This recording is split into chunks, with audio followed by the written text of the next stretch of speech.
Thomas and Bertie. From the Railway Series. Book 4.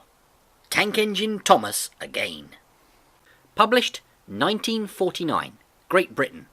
Written by the Reverend W. Awdry. One day, Thomas was waiting at the junction, when a bus came into the yard. "Hello," said Thomas. "Who are you?" "I'm Bertie. Who are you?" "Oh, I'm Thomas. Well, I run this line." "So you're Thomas? Ah, I remember now. I remember you stuck in the snow. I took your passengers and Terence pulled you out. I've come to help you with your passengers today." "Help me," said Thomas crossly, going bluer than ever and letting off steam. "I can go faster than you." "You can't." "I can." "I'll race you," said Bertie. Their drivers agreed. So the station master said, "Are you ready? Go!" And they were off. Thomas never could go fast at first, and Bertie drew out in front. But Thomas was running well, and he did not have to hurry. "Why don't you go fast? Why don't you go fast?" called Annie and Clarabel anxiously. Wait and see, hissed Thomas back. "Oh, he's a long way ahead, he's a long way ahead," they wailed and moaned, but Thomas didn't mind. He had remembered the level crossing. And there was Bertie fuming at the gates, while they sailed straight through. "Goodbye, Bertie," called Thomas. The road left the railway and went through a village, so they couldn't see Bertie after that. They stopped at the station. "Pip, pip, pip, peep! Quickly, please," called Thomas. Everybody got out quickly, and the guard whistled, and off they went. Come along," sang Thomas.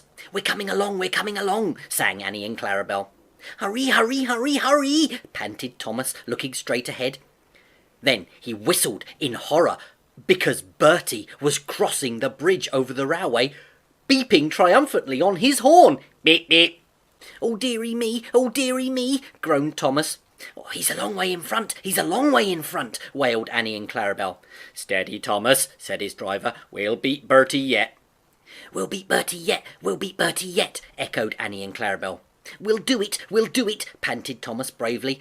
"Oh, bother, another station." And as he stopped, he heard a toot. Beep, beep. "Goodbye, Thomas. You must be tired. Sorry, I can't stop now. Buses have got work to do, you know. Goodbye." The next station was by the river. They got there quickly, but the signal was up. "Oh dear," thought Thomas, "we've lost." But he felt better after a drink. And then James rattled through the goods train, and the signal dropped, and it showed that the line was clear. "Hurrah, we're off! Hurrah, we're off!" puffed Thomas gaily. As they rumbled over the bridge, they heard an impatient "Beep, beep." And there was Bertie waiting at a red light, while cars and lorries crossed the narrow bridge in the opposite direction. Road and railway ran up the valley side by side, with a stream tumbling in between. Thomas had not quite crossed the bridge when Bertie started with a roar, and soon shot ahead. Excited passengers in train and bus cheered and shouted across the valley. Now Thomas was reaching his full speed, and foot by foot, yard by yard, he gained, till they were running level.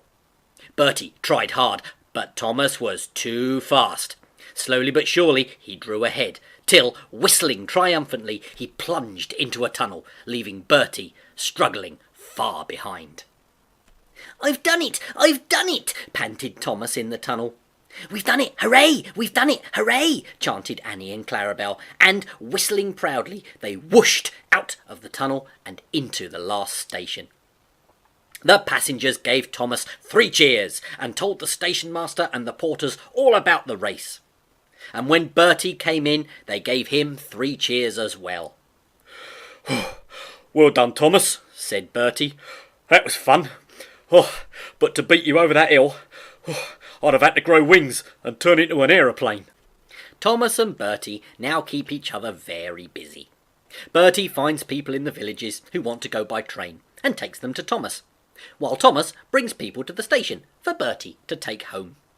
They often talk about their race, But Bertie's passengers don't really like being bounced like peas in a frying pan, and the Fat Controller has warned Thomas about what happens to engines who race at dangerous speeds. So although, between you and me, they would like to have another race, I don't think they ever will.